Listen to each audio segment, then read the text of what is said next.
Four daughters and my wife Michelle. So they are 11 down to 3.5 is the age of my crew, and they pass along their greeting to you guys. This is where Dad Awesome started.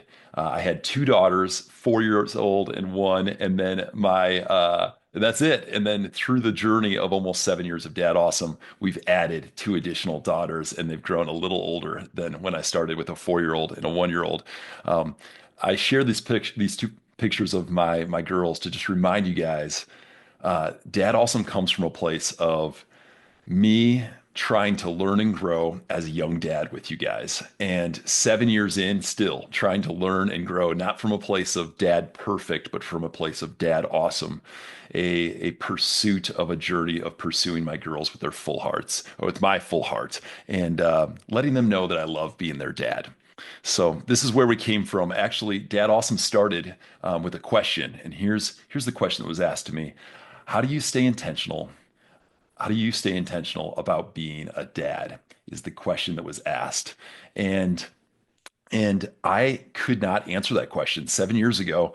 When I started thinking it through, I realized that intentionality requires some form of specific action if I'm really going to be intentional. And when I looked at the books that I was reading, the mentors or coaches that I had in my life, the small groups I had attended at that time, when I looked at the small groups I'd attended, the online courses, podcasts was listening to, conferences I had attended, goal setting, none of those areas was I bringing my intentionality around the dad life. So that question led to a pursuit of I want to be more intentional in the dad life. And that question led to a simple goal. And the simple goal is this: how could we help dads be awesome dads? It's the simplest goal ever. If the world was filled with awesome dads, how would that change things in our communities, in our workplaces, in our neighborhoods, in our churches? If the world was filled with awesome dads, uh, the enemy knows that this is a big deal. Satan knows that our power as dads, like we have great power to really affect the future of our families and beyond. And he knows that purposeful, intentional dads will impact the next generation in huge ways. So there's attack against this simple question as well. This thing started as a 10-week mission, a 10-week experiment, and it's led to, as I get to share with you guys today on Zoom, it's led to 356 straight weeks of the Dad Awesome podcast. It's led to the celebration of over $1 million raised for the fatherless through our partners. So we continue to say, like, what, like, wow, God, did not see that coming with the first 10-week experiment.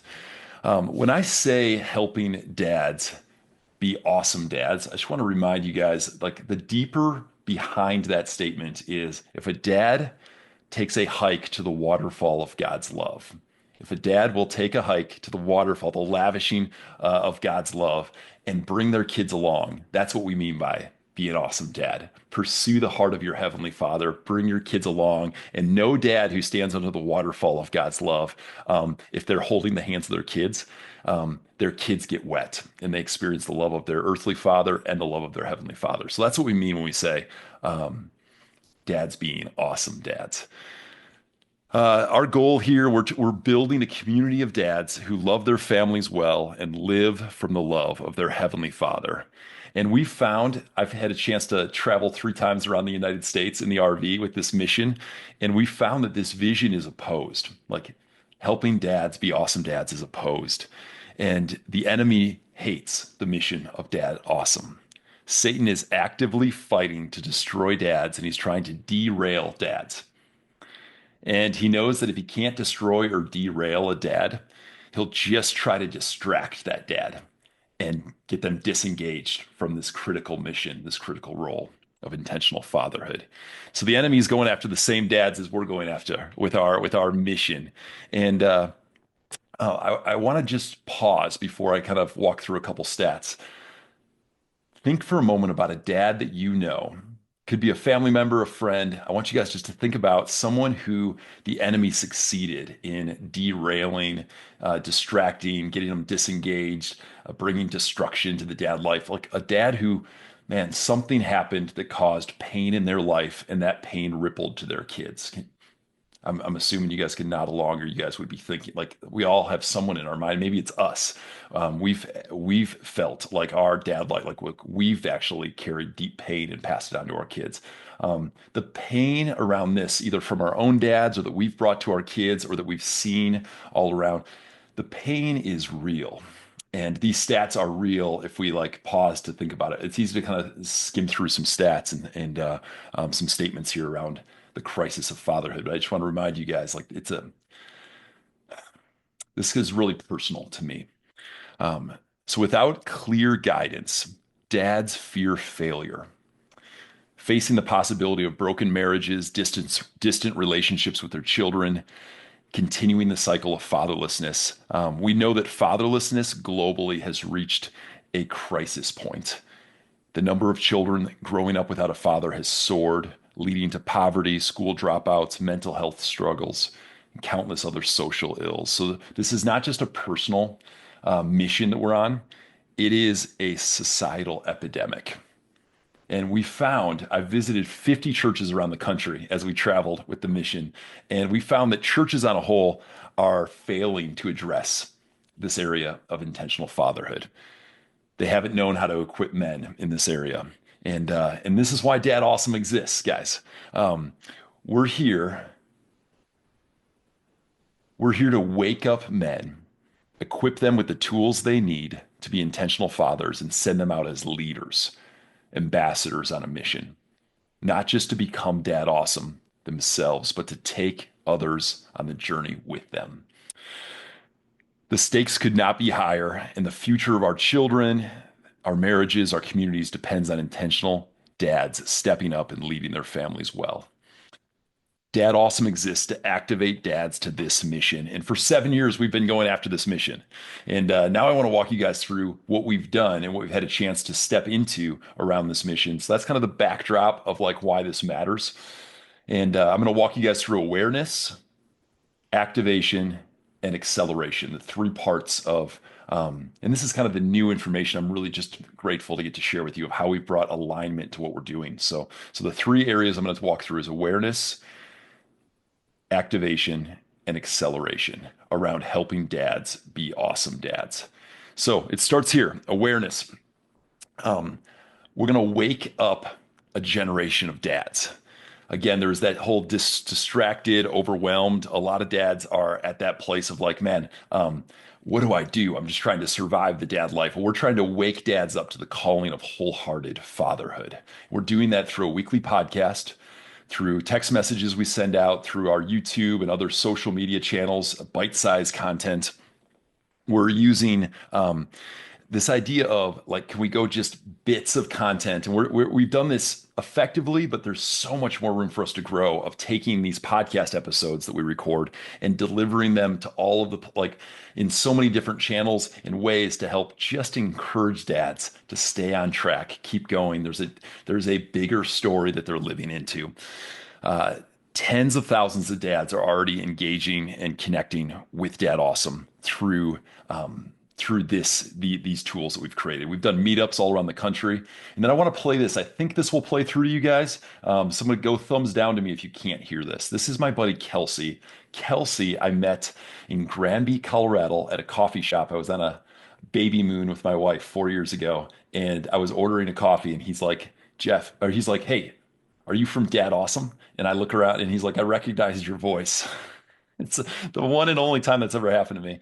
But Kelsey has become a friend, an ally. He prays for our family. He sends me these video messages on his drive home. He's a fire captain. He sends me these messages. But here's what he said on a week that I was feeling a little bit like empty because a few things happened with a hurricane and I did switch podcast plans. So here's what he said on the drive home after an episode about 4 weeks ago. It's almost like the feeling of you're not alone. You're not alone. So thank you for following God's leading. If it's for one man that you chose to follow God's leading and re-air that episode, if it's for one man, know that it's for me and it's so on time. And I thank you, my brother, and I hope and pray that it's the same for other men I still truly, truly believe that this is ripple effect. You do not know all the men that this is truly affecting, and also the men in my circle that you are tangibly affecting are all leaders. So I know, even with this podcast today, you are positively affecting thousands of people, but you might not realize it. Awareness level is just like open-handed. Let's see. You see download numbers, but just his reminder of like, hey, these dads are taking what's learned and they're leading others. And he's even told me, he's like, there's probably 1,000 just in Lincoln, Nebraska that have been touched in some way by this simple kind of golden retriever, I call it. Just like I'm loyal. I just keep going. 356 weeks in a row, we just bring the podcast every single week. Sometimes I feel like, is it helping? And then I get messages like that. This is Matt. Matt is he's in Ohio, and he reached out. He said, I Googled Christian Dad podcast, and DadAwesome came up. This is about 3 years ago, and he is starting and he leads and he uses the resources that we bring to. He's got about a group of about 40 dads that he leads, and it's been a catalyst for him to start at his church. So that's the end of that section. Awareness. Head nods. Does this make sense? Awareness level resourcing. We're trying to bring awareness, trying to wake up dads. Okay, activation. And this is where many of you on the call have been a part of activation. So we move from awareness to this level of, can we get guys moving to action around something that's at the center of God's heart? We do hard things together. You'll see some fun graphics here of even some of the guys on the call. We do triathlons. We do bike rides. The 100-mile bike ride. We've done some half Ironmans. We do Spartan races and Tough Mudders. These activation events, we now have done 30 events over the last 6 years. We've raised over $1 million for our partners. So grateful. And we've seen incredible like momentum of moving from guys who feel lonely in their church community to guys who have friends that they can call, that they can text, that we've seen guys move into seeing a counselor because of courage and brotherhood on rides and training rides. We've seen guys, marriages be saved because of it moved from loneliness and despair to I have brothers who are in my court. We've seen stories, and we can't wait to. I'll share in a moment where this is going, the activation side. But activation has been this surprising. Didn't see that coming. 6 years of seeing guys take action on behalf of the fatherless and see the deeper, like God do work in their hearts as they stepped in for others. This is Matt. Matt's done the Fathers for the Fatherless bike ride 5 years in a row. And Matt gave me the thumbs up to share some of his story. 5 years of doing this bike ride. But just last spring, he listened to the podcast. So he went from activation up to awareness. And he'd been listening on and off the podcast, but he listened to the two-part episode by Jeremy Morris. And at the time of listening to that podcast, he had been going out on thin ice behind his house often, hoping to fall through the ice so that he would die. He was at the despair level. He had friends. He'd been doing the bike ride 4 years in a row, but he was feeling in despair and like, I can't go on being a dad, being a husband. I can't, I don't, I want to fall through the ice and end my life. So he listened to this podcast, and you can read some of the quotes on the screen. I won't read all of it, but basically he said that was the catalyst into being real with brothers and saying, I want to bring this to the light. That was the catalyst into going to one of our partner ministries, Wild at Heart, to a boot camp. That was the catalyst to him being here, still being alive for his fifth ride, because his fifth ride was just a few months ago. And we celebrated him doing the 500, Fathers for the Fatherless, the 500 miles. And at that time is when he shared this story with me. And he said, wouldn't it be a shame for me not to share this with others? So he's become one of the biggest recruiters, ambassadors for this mission. And those little kids who you see their shiny eyes, they have a dad today because of the gift that we were able to play a small part in his story with just this podcast that comes around and these bike rides that come once a year. So we're so grateful, and we celebrate him and his courage.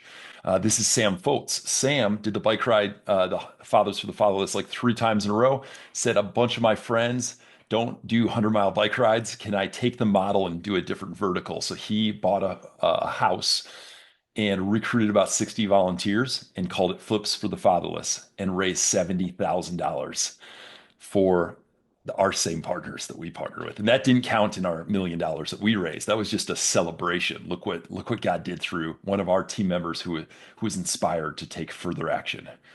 These are my girls, and they've always done fundraising for their dad's fundraiser. I've had the honor to ride in most of our rides, participate in most of our events, and my girls will raise $30 by selling lemonade. And when we hit $1 million as a ministry, I huddled them up and shared about like my prayer was $10,000. It helped explain to them that like this is what dad, I probably myself over these years, could have raised $10,000. If God puts a mission on my heart, um, this is what is realistic. But because it's a God-sized idea and 1,000 other men said yes to join me in this idea, this is what God does. He brings 100 times, and my older daughters understand multiplication. So I wanted to share with you guys just to be an example of like when God puts an idea, sometimes our big goals, 10,000 was our big goal the first year, got blown away. So we just celebrate that. And it was a fun moment with my girls. So that's the end of the first two sections, awareness, activation. The third and final level of what God's called us to do is acceleration. And acceleration is the deeper discipleship. It's the deeper discipleship work.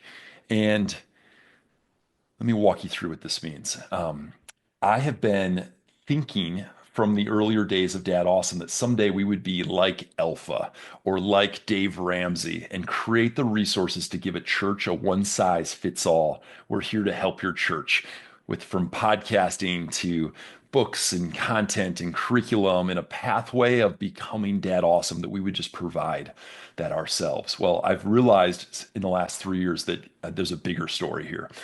This is a group of ministry leaders that lead fatherhood ministries from across the country. And we hosted the first Dad Awesome Summit in 2022. And I co-hosted it with Mark Batterson. He came alongside this mission. And we went up in a hot air balloon because our theme was lift. We want to lift from our own mission to seeing what God's doing broader with other fatherhood ministries. We gathered again last summer for the Dad Awesome Summit in Washington, D.C. And we had like 10 or 11 leaders at this one. And I know personally about 50 fatherhood ministry leaders. I've met them over these last 7 years. And what we realized in Washington, D.C., in this building called the Capitol Turnaround, is we were praying about, God, what do you want to do globally? What do you want to do in our nation to help churches become famous for helping dads versus an area that churches don't do anything right now? And as we prayed into this, we've prayed the Malachi 4:6, this huge turnaround prayer of God, would you turn the hearts of fathers to their children? Would you turn the hearts of children to their fathers? And as we're praying this prayer, this group, and we spent a few days together, they asked me to step into leadership of becoming a more central hub of connectedness between our fatherhood ministries. So our working name is just this idea of the Dad Awesome Collective, but could we figure out a way, and we are doing this, we're taking steps into this around helping create a church survey, the state of fatherhood, and we're all contributing, and now churches can kind of take a church-wide survey around what's the state of fatherhood presently, and then how can we offer resources to help them grow in this area of helping dads be awesome dads.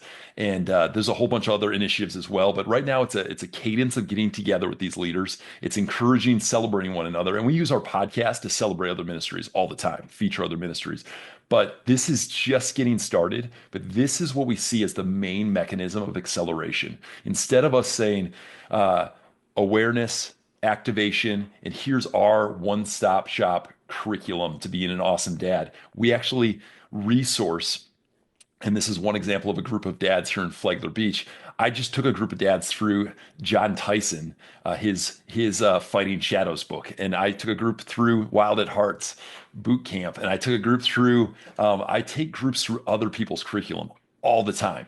So our acceleration, the deep discipleship, is this team of amazing ministries, and we help churches and help groups of dad figure out what's the right next step within your church. So this is one of our groups. One thing that we do that we actually we created this, and we've done two cohorts so far, a couple more cohorts this winter. The Dad Awesome Accelerator very much exists within this layer.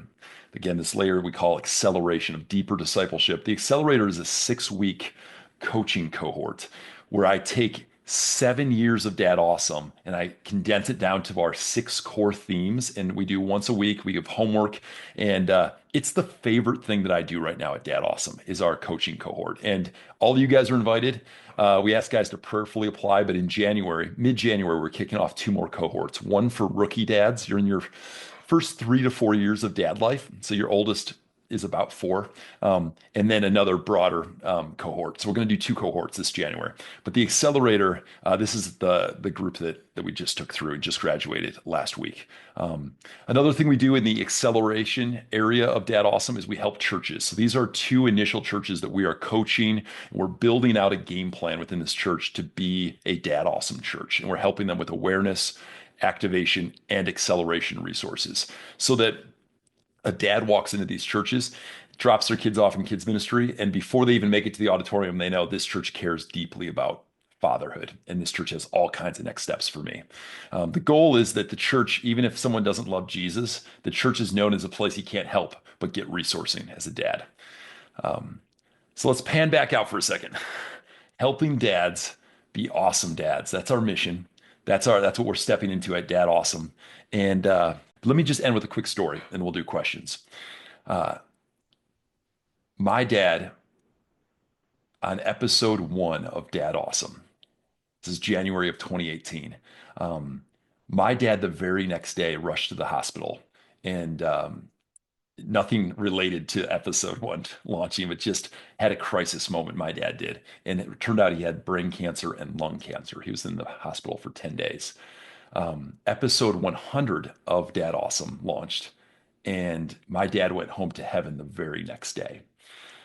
So I bring that up because the foundation, the first 100 weeks of Dad Awesome, my dad and I experienced a bunch of healing, bunch of forgiveness, bunch of like, he was a cheerleader and wanted to see, he's just a visionary leader. He wanted to see Dad Awesome grow and impact thousands of dads. And it has. And he's cheering from heaven now. He's been in heaven for 5 years. But after he passed away, a mentor of mine encouraged me to write a letter to my dad and say, this is the areas you got right, and this is the areas that brought pain. And I wrote the letter, and I actually chose to swim with a rock. So I took a rock and I sharpied some words on each side of the rock of, Dad, these are the things you got right. And the other side, Dad, these are the things that were painful. And I swam holding a rock to the middle, out of ways, couple 100 yards from the shore. I swam with this rock, and the weight, just picture for a moment, guys, the weight of a dad swimming with a rock, a dad swimming alongside their children with a rock. Like, how much fun can a dad bring to their kids around them if they're swimming with a rock in their hands? Or how much can a dad rescue his kids if they're swimming with a heavy rock?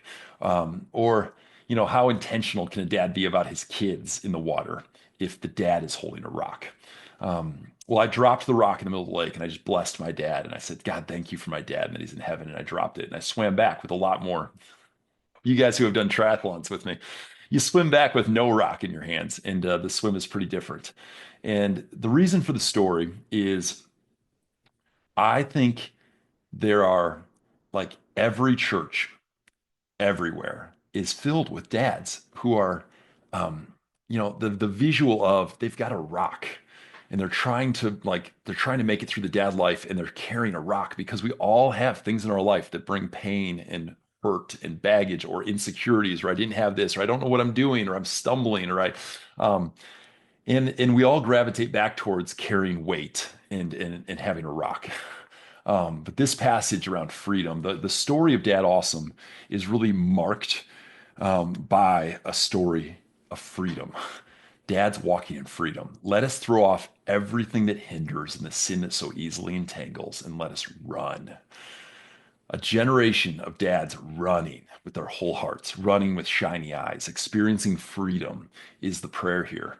And that's what we're pressing into around awareness, or activation, acceleration is seeing a generation of dads, seeing a generation of dads being awesome dads, but running, not grumbling their way through the dad life, being thankful for the dad life.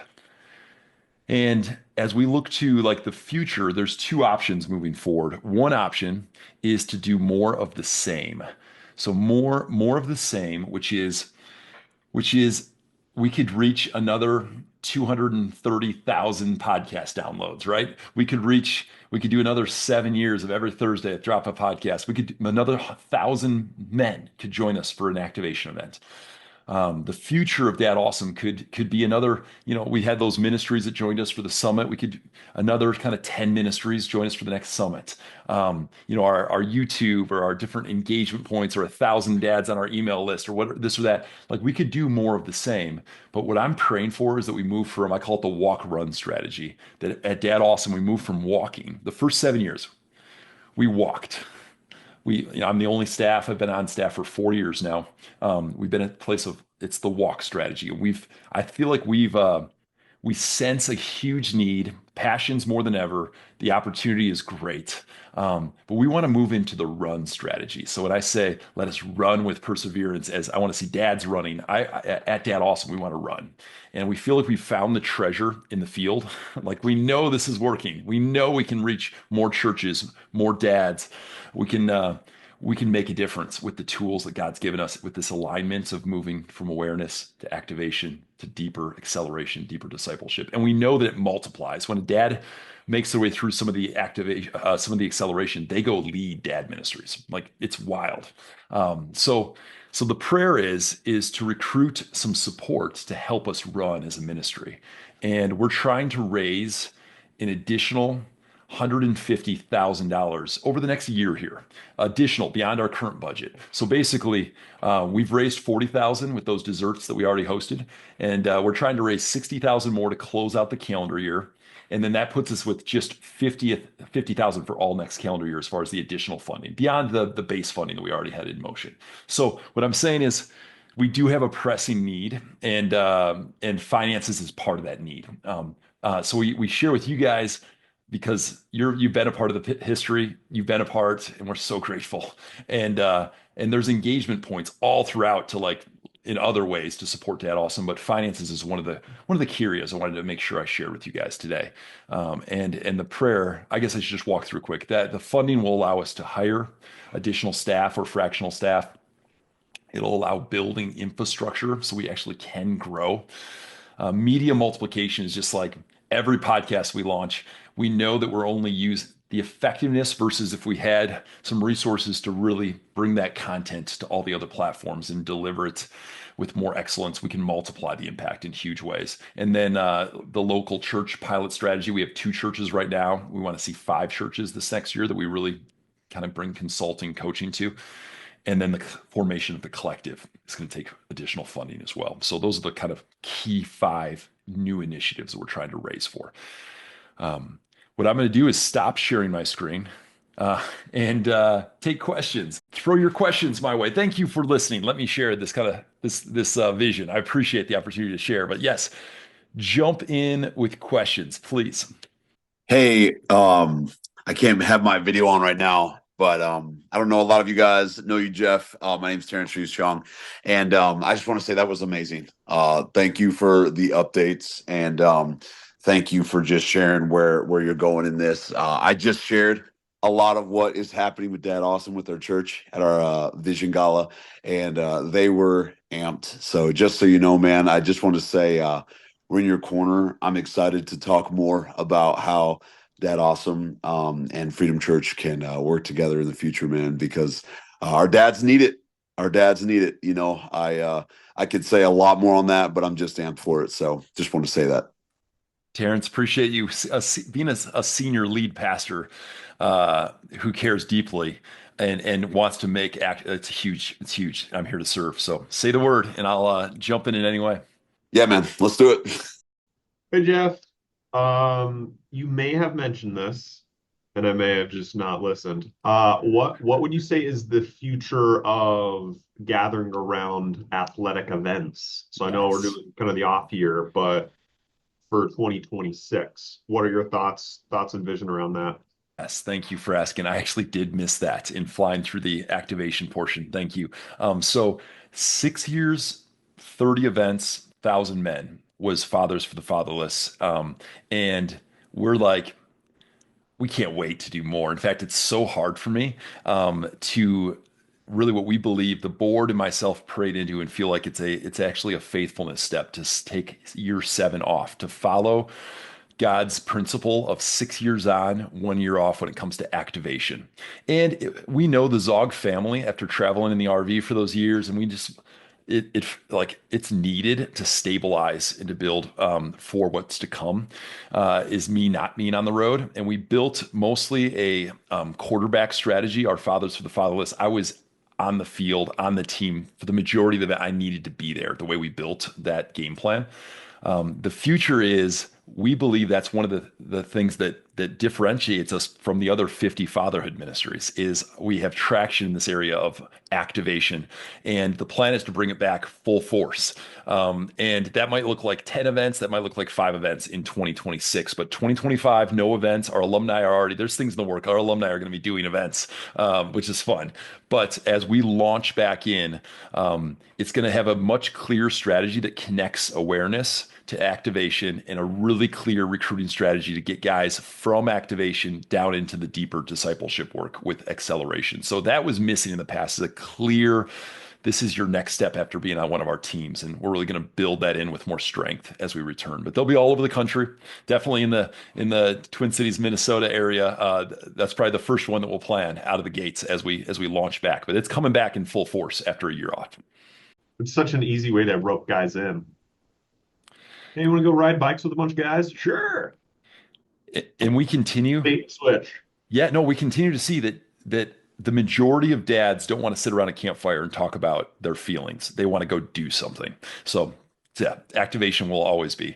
And likely our church partners will are looking at doing like 3 events per year. Like instead of as a once a year, trying to strategically look at the calendar year and offer like 3 activation events per year, our partners. And they're for men, but different men will engage in different types of events.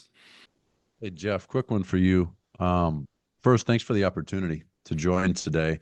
And then second, I'm going to miss this as well. But, with you, the energy is never lacking. So let me acknowledge that, man. You get everyone excited every time you have the microphone. What would you say? What do you need from us? Like next steps, tangibly, actionably, if you were to speak to the group on this call today, what would you like to see from us? Thank you for asking, Jason. And there's always, as a leader, founder, um, like any like engagement in the mission, like I feel grateful. Anytime someone's like, I'd like to help here. I have a specific introduction. I'd love to introduce you to this person. Would you meet with them? Like, yes, those are all like the primary in this window of time as we close this calendar year, the primary is we are asking our community to pray about making a financial donation to help us jump into next year strong so that I can put a higher percentage of my time. The last 6 months, I've had to swing up the percentage of fundraising and just my focus to kind of bring stability to this next jumping in. Part of that is that we're taking a year off of activation, and there's just a more funding need when we don't have those activation side and some of our funding that helped us with. So all that to say is like funding, yes, introductions, yes, prayer team. We have 70 people that pray for our ministry on our prayer team. They get a once a month email. Like, would love to anyone who wants to join our prayer team. There's all these additional things. If you want to lead a small group, we have a 5-part free curriculum. You can lead a DadAwesome small group. The last I'd add, Jason, is that accelerator, our DadAwesome accelerator, and some of you guys joining in January. I just believe in it so strongly. In my follow-up email, I'll include kind of this is where to find out about it, and here's the application link. That would be a huge next step. So what I'm saying is there's a lot, but the primary for this window of 6 weeks is on fundraising. Cool. Cool. Thanks, Jeff. I'm kicking you guys off in 2 minutes. So last Hey Jeff, question. real quick, Yeah, this will be an easy one. yeah. Will the podcast continue? Yes, yes. Okay. I've tried to shut it down a few times, but it just keeps going. No, I'm joking. So so it will continue, and I would just encourage you guys to pay attention. The next two episodes are a two-part with a gentleman named Aaron in Colorado, like two of my favorite. And I don't always say that. And then Mark Batterson's coming back on, and Justin Winsley Early's coming back. There's actually some power. The end of the year, we're ending strong. So yes, it's going to continue, and it might morph a little bit, but it has continued to open incredible friendship doors for me. And Hmm. I need the wisdom that I gather. So yeah, it's going to continue. Awesome. That's what I've been using to activate guys. It's just like, hey, just check this out. And Yeah, it's something guys can do easily while they're driving. amazing. Thanks for encouraging others with it. I think I'm going to kick it to Taylor and ask you, Taylor, to pray for this mission, pray for this invitation, and even the funding side, end of year. If you just pray over, and pray for the guys joining, that they would actually like they would sense joy as they step into being dad awesome. Awesome. Well, Lord, thank you so much for this day. Thank you for this group of guys. Thank you for Jeff, and thank you for all the men that have gathered around him, all the doors that you've opened, the ways that the Spirit has led him down this path that years ago he probably wouldn't have expected himself to get to where he's at, Lord. Lord, I pray for these next handful of weeks that as we are getting to the end of the year, that Jeff not only meets this goal but exceeds it. I pray that you just lay heavy on people's hearts the desire to support this ministry, to support this cause, and to support the yeah, just the fact that dads are important and strong leaders in a household will lead their families in the right direction. Lord, I pray for all the guys on the call that they can feel clear next steps, whether it's to invite the next guy to an event, or to send a podcast, or to feel led to give, or to just introduce Dad Awesome to a new group of guys that can be excited about the cause. Lord, I pray for blessing and protection over Jeff and his family, because I know as he gets more aligned with your will on his life, that the enemy's not going to back down and trying to cast just fears and doubts and anxieties. Lord, I just pray blessing over his family. Be with all the guys as they get through the rest of the day. In your name, amen.